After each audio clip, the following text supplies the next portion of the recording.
Okay. So, hello, everyone.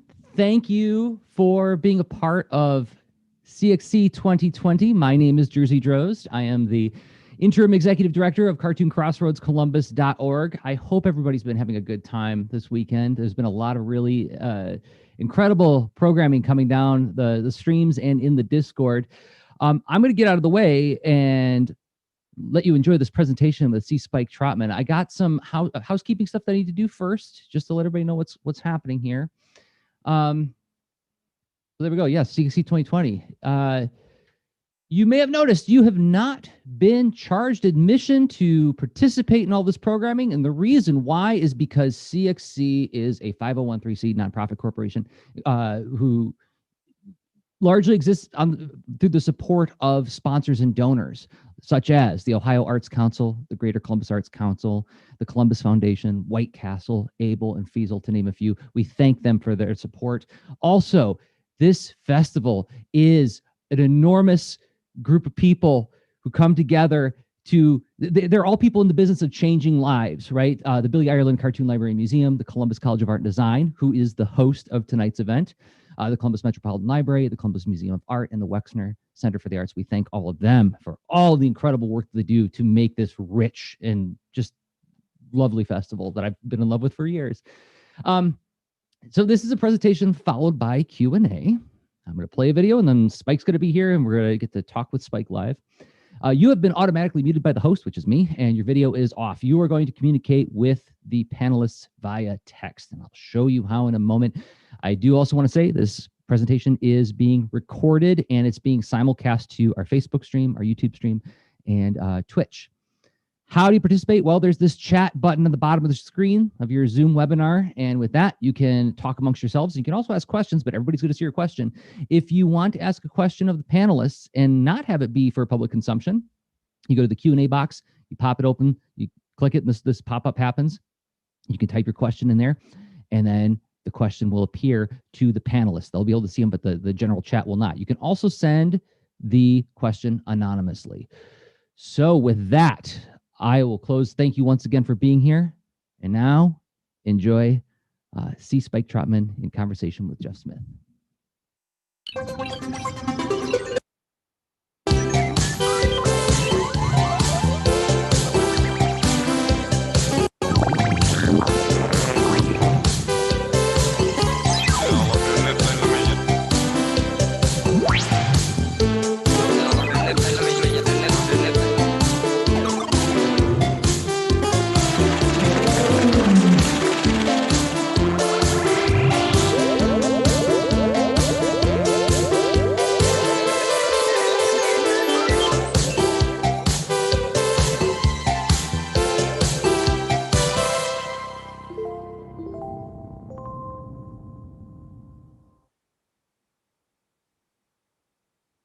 Hello, everyone, and welcome to tonight's talk with Spike Trotman.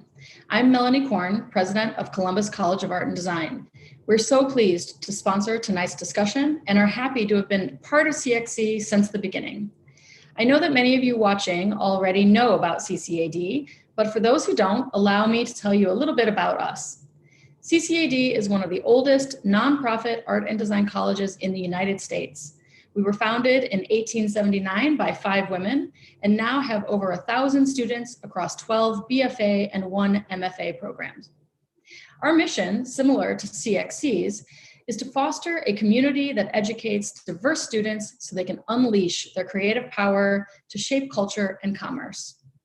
Graduates from our comics and narrative practice program go on to work as independent artists, writers, publishers, comics illustrators, colorists, letterers, storyboard artists, and character developers for comics, animation, gaming, and toys. I could go on, but I'm going to stop here and let Lauren McCubbin, chair of both CCAD's illustration and comics and narrative practice programs, tell you a bit more about our school and our alumni, many of whom are exhibiting and taking part in CXC this year. Lauren? Thank you, Dr. Korn, and welcome everyone to our CXC at CCAD Speaker Talk with C. Spike Trotman. I'm excited for all of our students here at CCAD to get to know Spike better. Her work embodies the kind of entrepreneurship and community building that we want our students to exemplify in their own practices. As part of our curriculum in comics and narrative practice, we encourage our students to look outside of traditional modes and methods of publishing. And no one embodies that better than Spike Trotman. Her 26 Kickstarter projects for Iron Circus Comics have raised almost $2 million. And Kickstarter named her one of 7 Kickstarter thought leaders in 2018. Spike has taken that funding success and put it right back into the comics community, giving opportunities to upcoming writers and artists that they might not have gotten via traditional publishing platforms. Spike shows us how much she values our community by literally giving back to them with the proceeds of her campaigns. She makes sure that the page rates for all of her creators go up as her fundraising dollars do. I'm also excited to have Spike interviewed by renowned comics auteur and co-founder and artistic director of Cartoon Crossroads Columbus, Jeff Smith.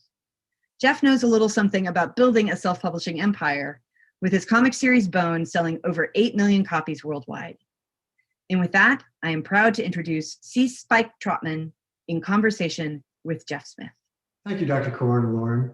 Hello and welcome to CXC 2020 Saturday night. This is the Columbus College of Art and Design Cartoon Forum. I'm Jeff Smith, the creator of the Bone graphic novels and the artistic director of CXC.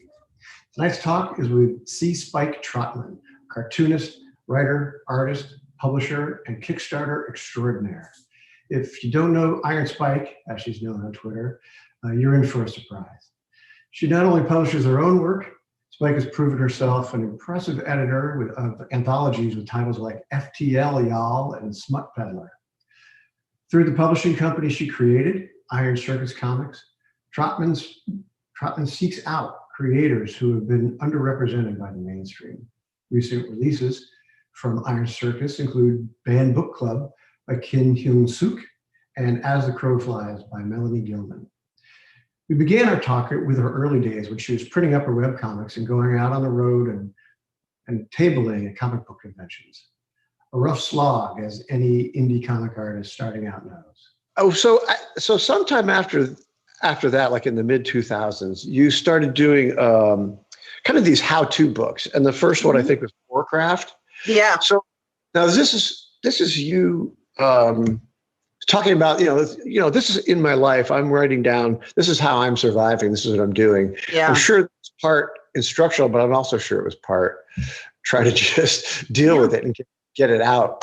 Yeah, it was a combination of, this is the book I wish someone had handed me when I turned 18, because it would have saved me a lot of grief, and also almost kind of like organizing my own thoughts on the subject, because I was, at that point I had figured a few things out and I was looking back, and I wanted to make sure that the life plan I was adhering to made sense. Like if I put this book out and had a piece of advice in it and I got a bunch of feedback that was like, really? What? No? Maybe that'd be good for me. Maybe that'd be helpful in some way. But primarily, its primary purpose was a book like this should exist. I grew up reading Larry Gonick's books, which are Cartoon History of the Universe. And so I was a big believer in the power of educational comics. Like I knew they worked. They're the reasons I got A in high school history, Larry Gonick. And I had this idea for this book, and I would tell people about, oh God, you know what? I wish I had an extra $10,000 lying around, because then I would hire Diana Knopf to illustrate this script that is pretty much already done and sitting there. And this is what it would be about. And I think it's a really good idea and blah, blah, blah. But the money doesn't exist. So whatever, who cares?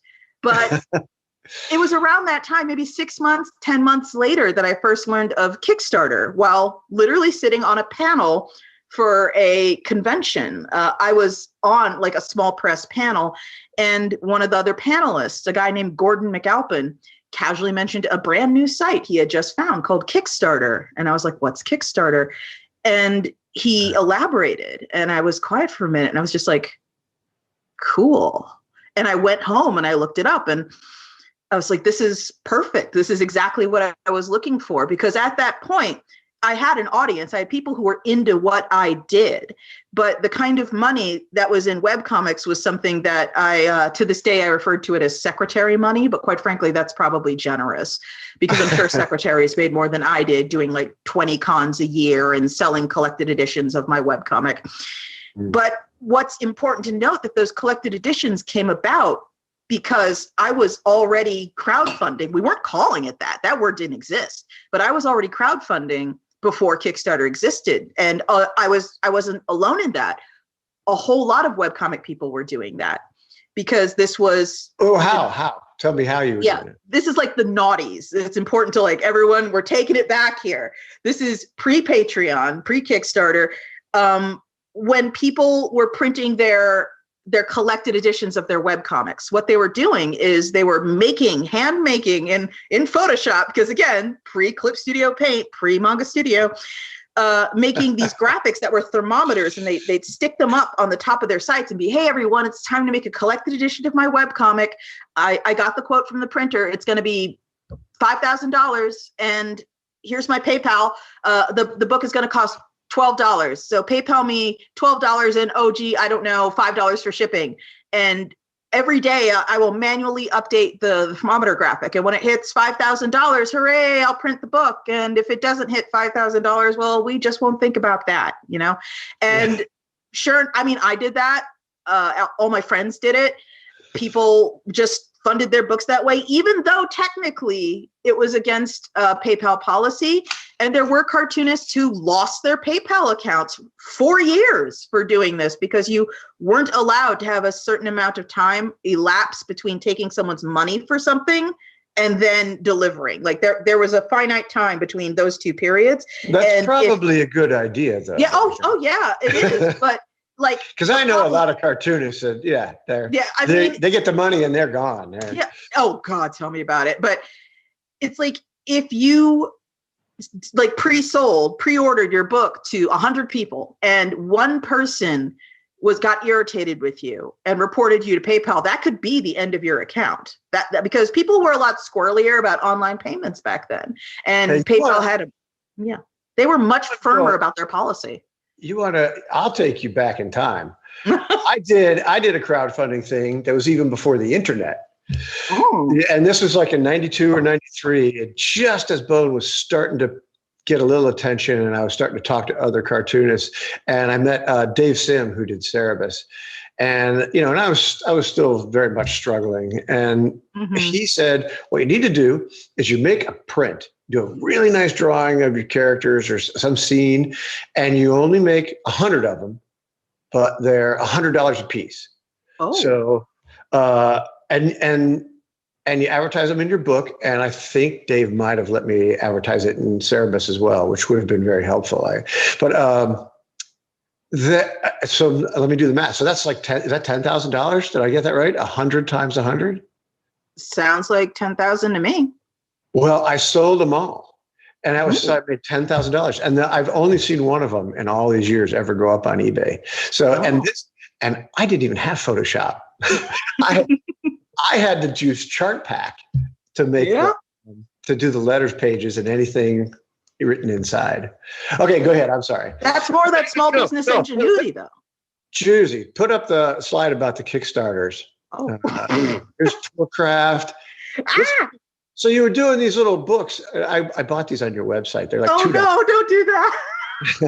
This is everything I know, which I love this. I thought this was very good. It was basically, it didn't really tell you how to make a comic. It just told you all the shitty things that will happen if you try to make a comic. And then, of course, then you did the next one, which is let's kickstart a comic and not screw it up. You want to know what inspired this one specifically? Absolutely. At the very, maybe first 2 or 3 years after Kickstarter became a thing and it became clear this wasn't some fly-by-night thing that was going to disappear tomorrow. It was just picking up steam and becoming more established, and a routine was kind of being established. I started seeing these things because, the Google Panopticon knows what you're doing at all times. And Kickstarter kept coming up, obviously, and where I was visiting online. So I began getting served all these ads, and the ads I was getting served were like, Kickstarter master course with person who has funded nearly $10,000 in projects, just $800 at the downtown Sheridan for a 3-day intensive course. And I was like, $800 to fund a Kickstarter? Hell with that. I'm going to just put together a little comic and charge a few bucks for it, because, there's no way that I am viscerally offended by people who take advantage of people because they are filled with hope and they don't know where to start with something. I don't know if I'm putting this in the right terms, but a lot of people look to Kickstarter, especially creative types, as the only means they're going to have to be heard in the world, because as I'm sure you don't need to be told, it's rough out there trying to get the attention of publishers. And it's especially difficult if what you make is, air quotes, not marketable. And a lot of people who make webcomics make stuff that they've been told over and over again isn't marketable, myself included. And so they feel their only option is crowdfunding, but maybe they're 22, fresh out of college, they don't have an audience, they don't have a portfolio of work that's been published, and they want to run a Kickstarter, they want to be heard, they want to make something that gets out there and finds their audience for them, but they're terrified they're going to launch a Kickstarter and it's going to fail. Like, first things first, a failed Kickstarter, not a big deal. I swear to you, anyone who's watching this who is terrified of launching a Kickstarter because, oh my God, what if it fails? It's not the end of the world. But number two, the thing that bugs me a lot is folks who are peddling this idea that there are cheat codes to life. And a lot of these people peddling this whole, I will help you fund your Kickstarter. I get emails from them to this day, because every time you launch a Kickstarter, your inbox is just filled. It's flooded with emails from these people who are preying on hope, who are just like, oh, I have a secret list of backers who will absolutely fund your Kickstarter, but they'll never see it unless you give me $50. Like, and that's essentially what the email breaks down to. And it's gross. No, that's suspicious, right there. Yeah, I hate that. But the thing is, people fall for it because they're worried about what will happen if they don't reach for this, this chance. But I've something I've kind of picked up from you. And what I've read about you is that you do have this kind of like desire to help people. You don't want to just do it yourself. You want to let people know how to do it. You have a history of actually trying to elevate people whose voices are not really that heard. And that's going to come up towards the end of our interview. So I don't want to talk about that yet, except for just this Kickstarter thing is like, you're the Wonderkin. How did, do you still like talking about it, or are you just like? Oh God, no, I love talking about Kickstarter. Okay, I love it. No, because it's like, it's a beautiful democratization of access to audience. And for good or for ill, editors in sort of like the modern publishing landscape have become strictly optional. And everyone's got an opinion on that. And a lot of those opinions are totally valid, whatever. But it's worth remembering that a lot of what editors do is thoroughly subjective. And Iron Circus has been founded and prospered on publishing things I have personally been told no one wants and will never sell. A perfect example is Poorcraft, which is prior to getting international distribution. I moved 16,000 copies of that graphic novel by myself via online sales, exclusively online and convention sales. And I stopped counting at 16,000, Good. Because after That's great. It just felt weird going on. That is fantastic. That's really good. And that's not very counting impressive. digital sales either. Yeah, and I'm really proud of that. But that is a book that when I initially offered it to Diamond Distro, they told me. I'm sorry. Finish. I offered it to Diamond Distro, and they told me, it's like, we can't sell this. And I was like, well, I ran into that obviously, and my solution for like who's going to do Bone? Everybody looked at it and told me like that's a silly thing. Yeah. So self-publishing was it. If you have your idea and you're committed to it, it's your art. It's your art. And everybody in this audience, because we're being watched mainly by art students and the like. So hi guys. You know what we mean by that. So let's talk about your big. I don't know. Is it fair to call it your big breakthrough? Your big Kickstarter breakthrough? Smut Peddler. Is it Smut Peddler? Smut Peddler is probably the reigning king of books people insisted nobody wanted. It was basically, I sat down and I made a wish list of artists that I would love to see draw porn. And I emailed them and I was like, hey, so I'm putting together this sex positive anthology and it's going to be very consent driven. And I was wondering if you wanted to participate. It's just like, yes, I'm gonna just immediately bang, bang, bang, bang. I got all the answers back. Like, obviously, yes, definitely. Really? That's amazing. That's fantastic. Like these people have been waiting by their inboxes for someone to ask them to draw dirty comics. Well, I like that you called it sex positive, because I'm going to read the subtitle, which is impeccable pornoglyphics for cultivated ladies and men with exceptional taste. Yes, that's a great tagline. That's really good. And we have like expanded beyond that now. Smut Peddler used to be primarily, we used to have gender requirements. We now currently do not have gender requirements for Smut Peddler, but I'm amazed, because I kind of was interested in that. But okay, well, let's talk about that. So, because I know from watching your YouTube videos that at first you did have a gender requirement. It either had to be by a woman or a woman had to be on the team. Exactly. That was extremely important, because quite frankly, it was to stem the deluge of really terrible porn. Yeah. We got some bad submissions, and they were by guys who were like, okay, so I read the rules, but I'm special. It's like, no, you're genuinely not. I can tell you this right now from your submission. And it was like a lot of things I do, Smut Peddler was actually pretty reactionary. I liked reading dirty comics, but a lot of the dirty comics that were available were not super comfortable to read. They were sort of, they surprised you with really objectionable content, or they didn't, as far as I was concerned, focus on the right things or seem to even remotely care about the woman that was involved.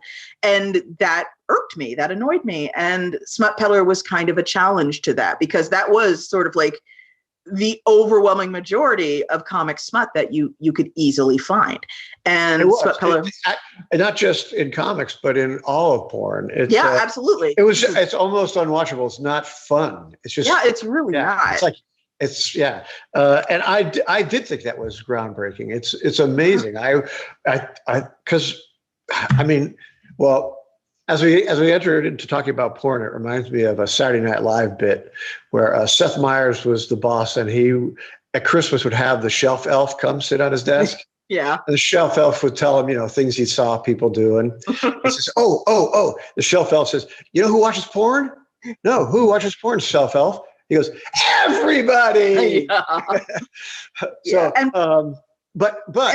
Your book was, I thought, was a bombshell, because thank you. It was fun. It's fun sex. It's the women are there because they want. Everybody wants to be there, or the two women, or the two guys, or whatever you've got going on in the story. Yeah, exactly. And that was really important to me, that everybody who was there acted like they wanted to be there, and they were happy to be there, and they were like, yes, let's do this. And it's honestly, in retrospect, it's kind of sad that that's so rare. You know what I mean? That our selling point is everyone involved wants to be involved. It's like, oh God, that's really sad. I'd like to point out the art that's on the screen right now. And I lost my note about the name of the artist and the story writer. But this is go back one, Jersey, please. That's because so there's a lot of science fiction besides there's just people meeting in real life in kinds of stories, but there's a lot of science fiction in it. And then this particular one, the artwork was just really blowing my way. And my glasses aren't good enough. Will you read her name for me, Spike? I can't even, it says Liza Petruzzo. Petruzzo. All right. Liza Petruzzo. So the art in this, and I looked her up. She does like erotic comics online. But go through this. Okay, so the science fiction element is while she's asleep at night, a meteor lands. The next morning, she goes down to the water's edge to bathe, and she sees someone. Now I'll go back one. I'm sorry. Go back, Jersey. So look at her. So she sees something moving, and look at that bottom frame. Look at that face. Yeah, that is that's great. that is a heck of a good drawing, a good cartoon drawing. Yeah. And you don't expect something like that in, erotica. Yeah. Or, okay, so go on. So forward. Yeah. And this is the alien that's there, and she learns on the next page that anytime they touch, he can become more like her, or she can change him into being more human. And I was not able to go very far with this. There's only a couple more pages. That's it. That's the last one. But here she's like, oh, I have a little more control here. I can turn you into, and like she just touches him and gives him the hair, and now he's nearly human.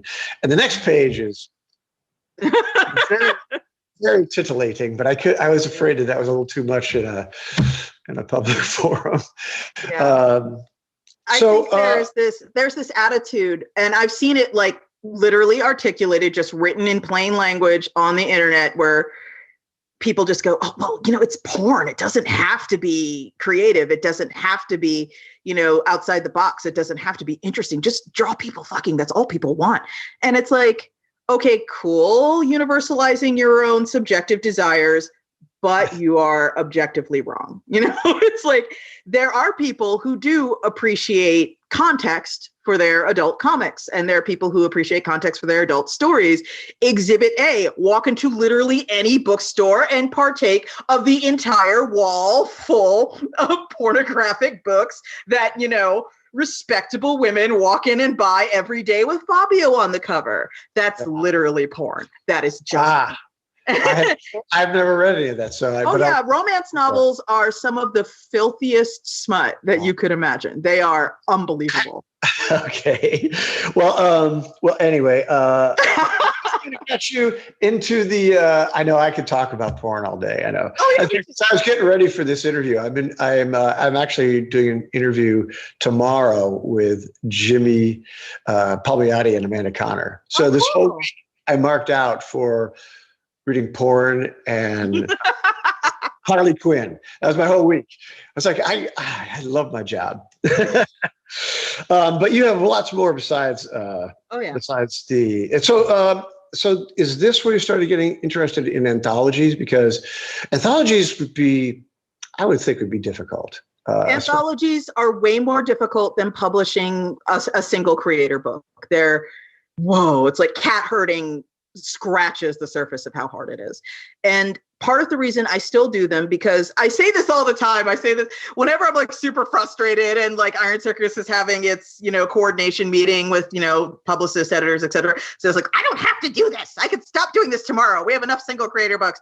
But the thing is, I don't think I will, because anthologies are number one. I'm a publisher. It's super important to me that I don't fossilize into one of these people that only publishes folks who are like around my age, you know what I mean? People who are of my generation, and I have no clue what 20-year-olds are doing. I don't ever want to be that publisher. And a really great way of seeing like what's out there, what's new, who just graduated, who just decided to take a crack at comics, is going through my anthology submissions, because I have gotten submissions from people and I've written them personal emails that are like, whoa, like we can't have you in this anthology because we just straight up ran out of space.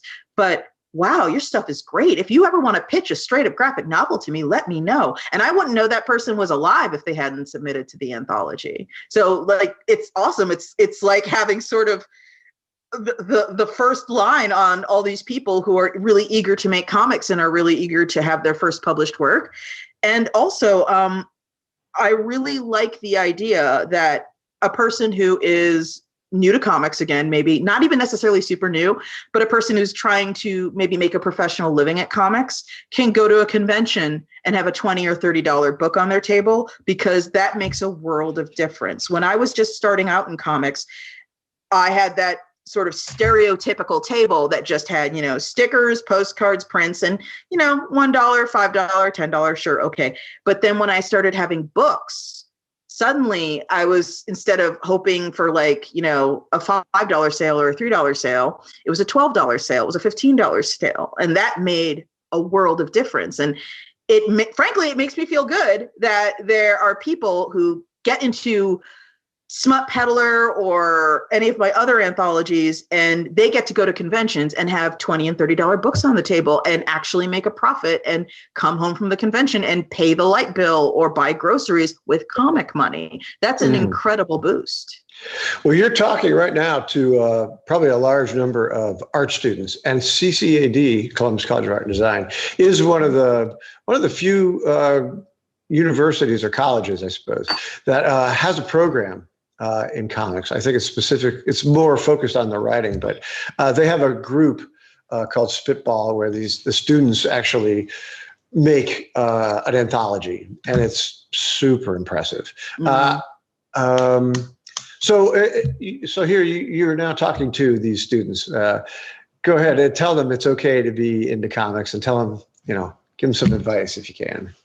Right now, this is the best imaginable time. By some accident of timing, by a alignment of the planets, you are making comics in the best time it has been to be making comics in North America in living memory. If you wanted right now, you could go out and you could start pitching to companies that would have laughed in Jeff and mine's faces just a decade or two ago. The idea that someone who is making comics can now pitch to Random House and HarperCollins and get multi-book deals with six-figure advances, not saying this is going to be you, chances say it won't be you, but it's happening, it's possible. That was unheard of when I was in my 20s.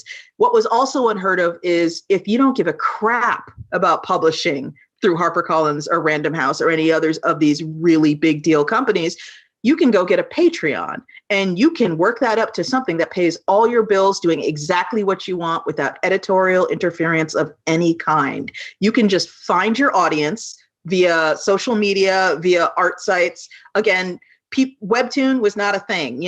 All these other places, there were sites that comics were on when I was in my 20s, but the monetization route that is all laid out didn't exist. There is so much flexibility and there is so much access to potential audience right now that your timing could not be better.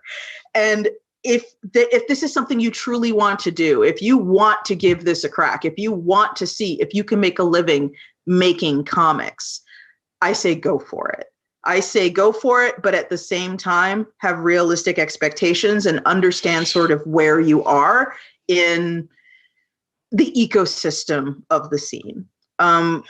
It's fantastic. There's so much possibility. It's not going to be easy, but it has never been easier. So, okay. We just got word that we're getting towards the end here.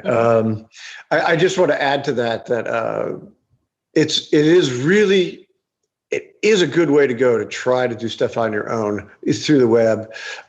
Get out to shows. I know we can't do that right now. And in fact, that's one of the reasons we established CXC was to help young people and get new people in there and have new people meet master cartoonists.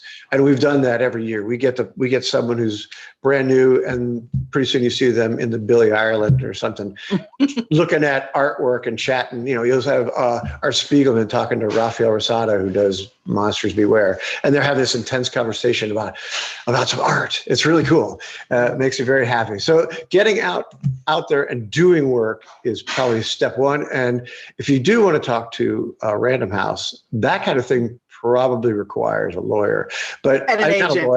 A lawyer and an agent, exactly. Mm-hmm. But having some work under your belt and work that's good and work that you believe in, that's one of the most important things. Yeah. So if we're getting down to the wire here, I want to say to everybody, stick around, because after this invitation, there's going to be a live Q&A. All right. And you can just really ask us anything. So, but before that, there's a couple of books that you have published that are fantastic. I read this one just yesterday. It's called The Banned Book Club. Yeah, that one is actually, it's if I can, sorry, it's just basically, it's another one of those miracle of timing things. And it's going to forever be the book I put centrally when people are all like, oh, social media is useless. Like, no, Banned Book Club exists because of social media.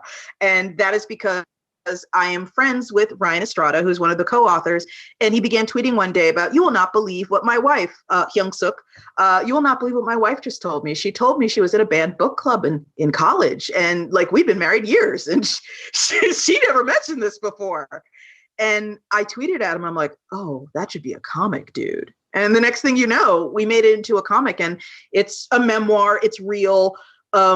It's probably been the most surreal experience I've had of 2020 because I've sold the licensing rights for it to be translated into Korean and published in South Korea, where it was, last I checked, outselling One Punch Man.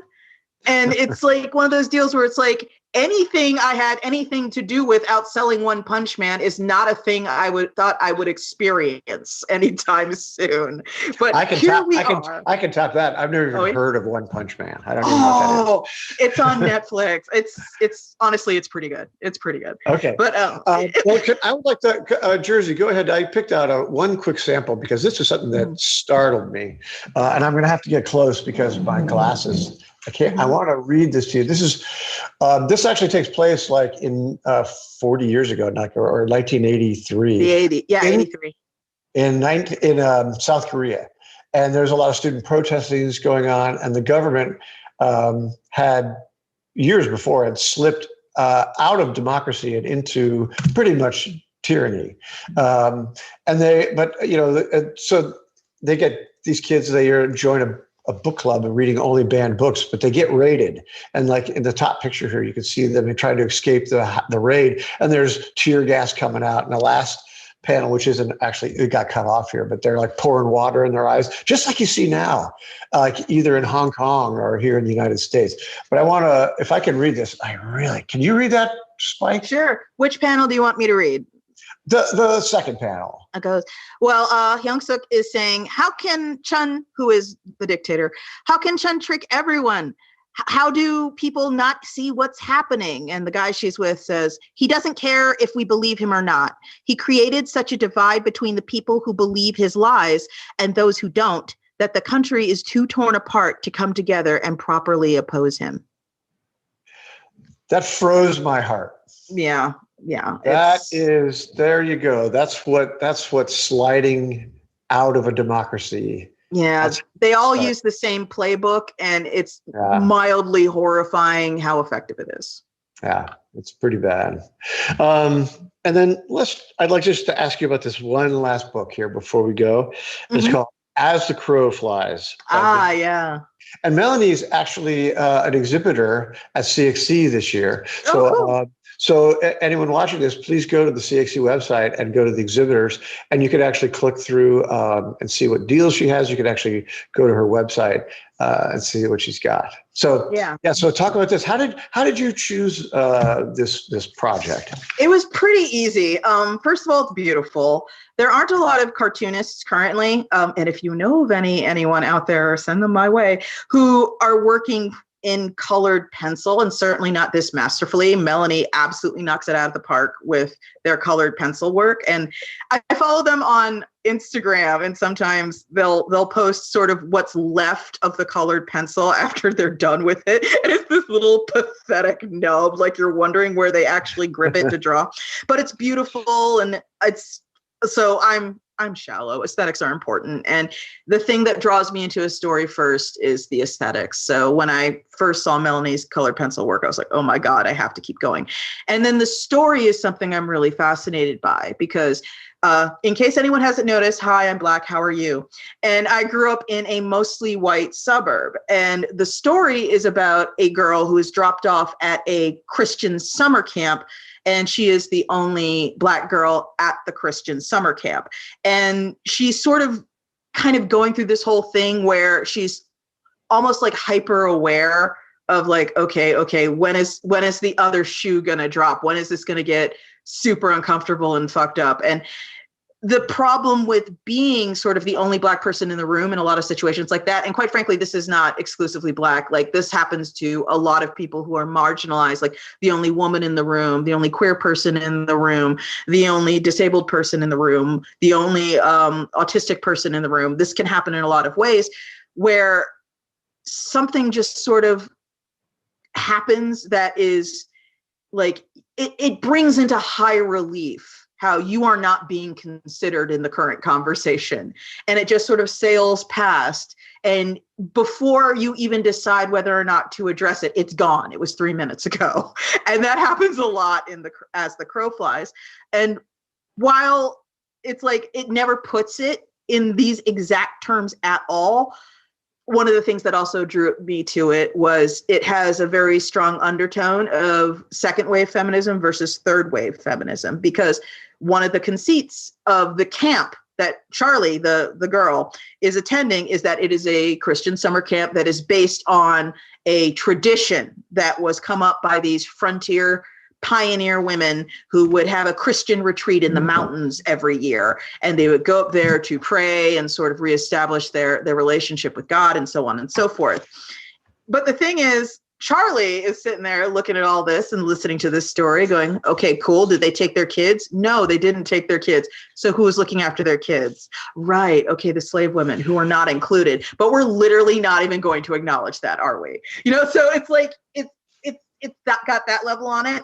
And also there are other things which I do not want to go into because it is literally a spoiler, where it also sort of comments on how there are people who they think of themselves as progressive and challenging of sort of casual prejudice in social relationships, who are actually themselves not quite as progressive as they think they are. And not going into detail because you should just read it. It's I feel good about this, Spike. It was really nice. Thank you so much for, thank you for coming here and talking to us tonight. It's such a thrill to talk to you. You're fucking amazing, dude. Thank you. But I want to thank all the, I want to thank CCAD. I want to thank all the staff there who have let us do this, let us be part of their event for CXC. I want to thank Lauren McCubbin, who arranged this with you. Thanks, Lauren. Yeah, thanks, Lauren. I think Lauren's going to be moderating our Q&A afterwards. So again, everybody, stick around, and afterwards there's going to be a live Q&A. Spike, thank you. Thank you. Okay, so now let's get our panelists back in here, and I will exit the room. Hello, Lauren. Hi, how you doing? Dude, okay, that was a fantastic talk. Is Spike still here? Yes, I'm here. I'm sorry. Spike It's just like unmuted. literally the instant you started talking, my webcam fell down. So I've okay, let me see if I can. I'm sorry, Spike. Hey, so while Spike is adjusting her webcam so that we can just see the top of her head, which is fantastic. Okay, if I Oh, there you are. I'm gonna. All right. I'm going to step aside and turn the floor over to you. Thank you, Lauren, and thank you, Spike. That's good enough. Hey, everybody. So I'm super excited to be here with Spike. And again, if you guys have any questions or anything that you want to talk to Spike about, you can go ahead and pop something into the Q&A or type something in the chat, and we will be happy to talk about it. But before we get started with that, Spike, I wanted to congratulate you on your newest Kickstarter triumph with Patience and Esther. You want to tell us a little bit about that and how that came to be? Yeah, and fun tidbit on that.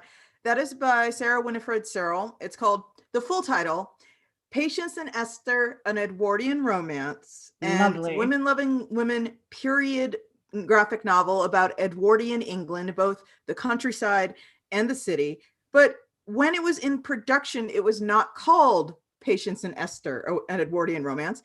It was called Sparks. And here's some fun publisher trivia.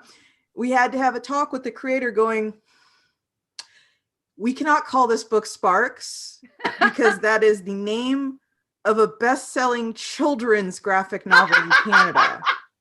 And the last thing we want is people going into their wholesale order site and just Sparks, and then what they get is pornography when they wanted like a cute cat and dog adventure for kindergartners. Yeah. So we had to have like a talk about what is this book really going to be named at the end of the day, because Sparks is not what it's going to be named. Yeah. But Patience and Esther, I think, is a fantastic name. In the Edwardian romance, it's like you should have just put Downton Abbey but hot on there.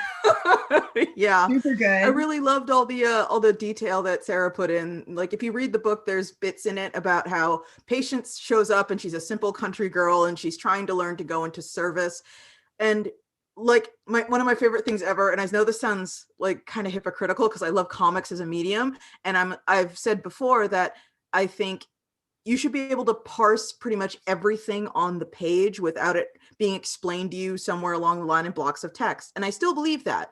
But I love extras and I love creator commentary. I love it. I love it. I love it. There are things you don't need to understand to enjoy the story, but having the creator sort of relate, that little extra goodies.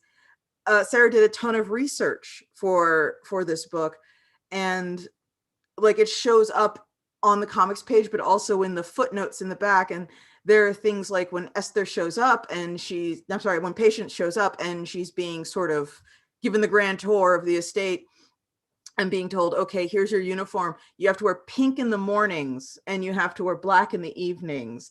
And since you're the last servant hired, you're the one who basically is the servant for the servants. You have to sweep and you have to mop and you have to, carry out everyone's privy, and you have to do this, that, and the other. And you have to serve the head housemaid her breakfast in bed, and she gets up at 7, which means you are up at 6. And it's just, there's the level of care that went into basically an adorable porno book is very nice. And it's like exactly my bag. Like all this context is my deal. I love it. I cannot wait to read it. That sounds fantastic. We have a question I didn't even see. Yeah. So, actually we have a question in the Q&A. So how can you tell a story is something that people would want to read? Yeah. Okay. I'm going to be kind of brutal here in that I think if your move, and by the way, this has one of the most massive exceptions I could possibly think of. I don't believe it's always a good idea or even usually a good idea to sit down and go, okay, what do other people want? And then try to commit yourself to a story like that from beginning, middle, end. I think that a lot of really mediocre stuff gets made that way. However, at the same time, I have to admit, I am aware of a guy who went on Usenet. Maybe you can still find his posts. And he went, okay, basically, I mean, we're all adults in here, right? Fuck this. I'm tired of just sort of making it in writing. I'm going to write a bestseller. Everybody, what aspects of a bestseller are out there? When you think bestseller, what's in it? And everyone on Usenet was like, well, you need a princess. And she needs to be magical. Some dragons too. Oh, you need a big war. Yeah, you need a big war. And there's got to be like people have to be fighting for a throne. That's what everybody wants. You need princesses and dragons and fighting for a throne. Yeah, monsters too, like scary monsters. Yeah, you need. And he was like, thanks. Then he wrote Game of Thrones. Oh no! Or rather, excuse me, A Song of Ice and Fire, I should say. Oh yes. Oh yeah. That supposedly is how, because George R.R. Martin has a ton of track record before A Song of Ice and Fire. A ton. He's been around for a long time. And supposedly, from what I've heard, he went on Usenet and went, it's time to write a bestseller. I'm getting old. So what's in bestsellers, everybody? And they told him, and he wrote it. Like, one of the things I realized a while ago was he also wrote one of my favorite episodes of Amazing Stories, like in the 80s, which is about a guy who brings back tiny sapient life from Mars and like cultivates it in his shed, and they start worshiping him as a god. It's weird. It's really good. I forget the title, but it's good. I'm sure if you go on IMDb, you'll see it. But anyway, knowing what people read, I believe there's a niche audience out there for pretty much anything. And I believe what matters more to a successful story is what you have a passion about, and less about, people would want this to happen, people would want that to happen. Because like, if you ask 10 people what they want in a story, you're going to get 11 answers. There are people who are exclusively here for like the zero risk, zero drama coffee shop AU where everyone's just super cute at each other for 10 pages. And then there are people who are over here for the high drama and they want the warfare and they want the battles. And then there are people over here who, you know, their favorite character in Game of Thrones was Littlefinger and they love the intrigue and they love the clever bits. And so what people want is honestly less important than what I feel you think is an interesting story. I mean, especially for a graphic novelist, you're going to be working on that for 2 years. It's got to be something you love. Yeah. You know, that's going to like, otherwise it'll kill you. Okay, so another question. Recommendations, someone here is asking. Weird history recommendation. I'm really, really bad about books in that 90% of what I read is nonfiction. I read some fiction, but not a ton. I have like 3 fiction authors I'm super into and that's it. So what I'm reading, you know what? Oh, my phone isn't here. Let's see if I can recall. There is a professor of history named Mary Beard who writes a lot about the Roman Empire, and all of her books are amazing. I love all of her books. I recently finished a book called Get Well Soon, which is about illness in history in general. If you have the Constitution for it, and if you don't, that is not a value judgment. If you have the Constitution for it, one of my favorite reads recently was called Cancer, the Emperor of All Maladies. And it's basically the history of cancer in society written by an oncologist. Ooh. And it's wild. It's really interesting. There's another one called Rabid, which I just finished reading. And it's so good because it's about how quickly human beings forget, like utterly and completely, the threats of yesteryear. Like rabies has been this thing that stalked humanity for thousands of years and was a subject of horror and terror. And, you know, it was a thing that constantly lurked in the background. Like imagine one day, you know, little Frou-Frou, your favorite dog ever, who loves you with all his heart and soul, he just turns around and bites you in the face. And you suddenly understand you have 3 weeks to live, period.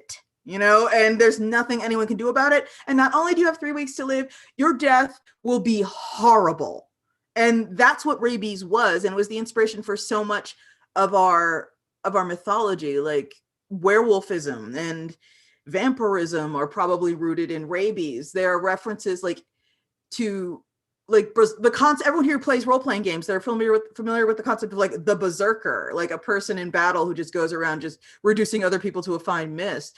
Like there's a lot of theory that this is sort of canonically like connected to the concept of rabies. It's like rabies has had this amazing footprint on society, but then Louis Pasteur figured out a vaccine, and the next thing you know, people are like, "Oh, that thing raccoons get sometimes."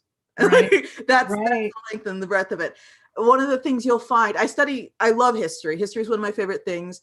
I'm kind of notorious among friends that if I start discussing certain aspects of history, I actually begin crying because I feel so strongly about it. Like ancient Egypt, there's an accountant in ancient Egypt who has a very beautifully done tomb that I'm super into him. I'm super into him and his tomb with his pet cat and his children and this beautiful afterlife that he has made for himself. But yeah, I read a ton of nonfiction. And there was another one recently too about plague. I read about a lot of diseases. I don't need to, but I do.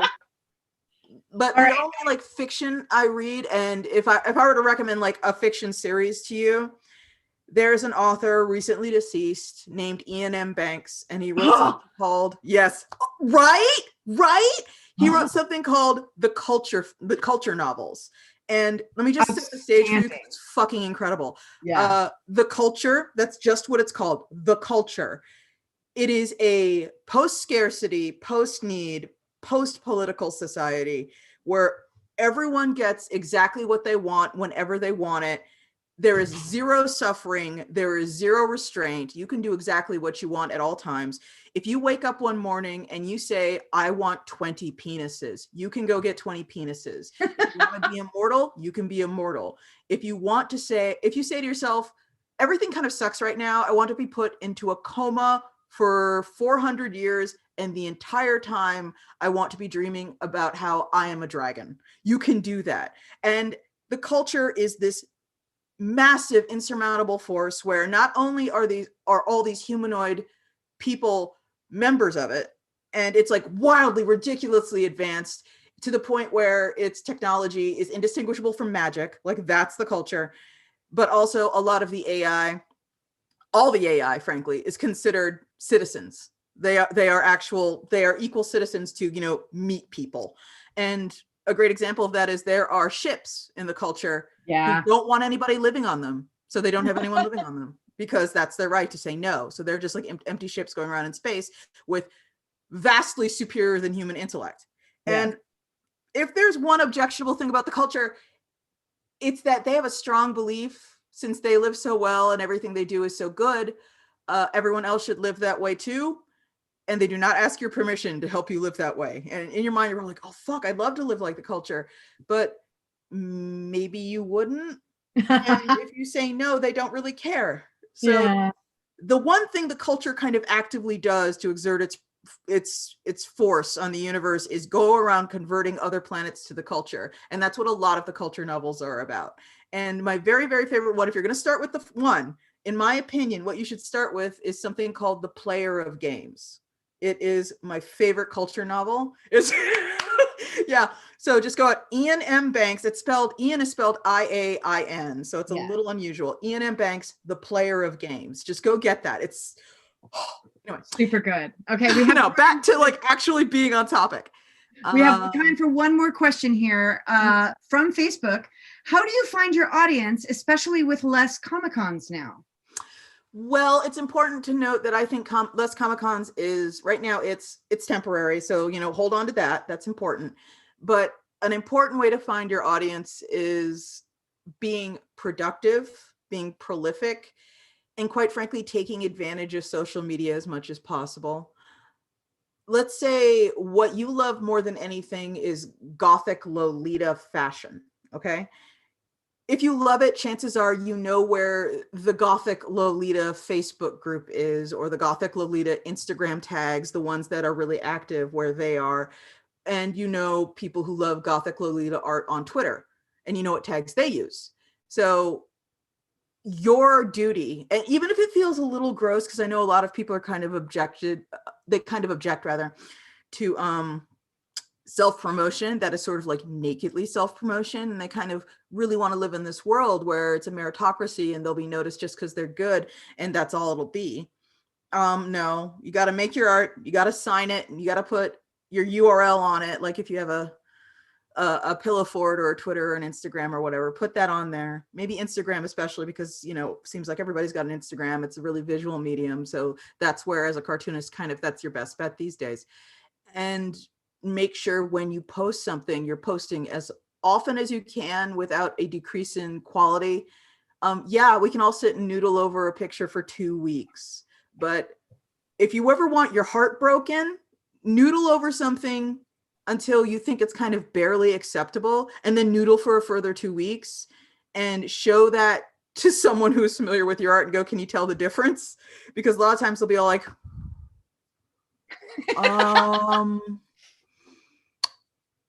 the eyelashes, like only you are looking that close, and it'll hurt your fucking heart, but it's the truth. It's the truth. Yeah.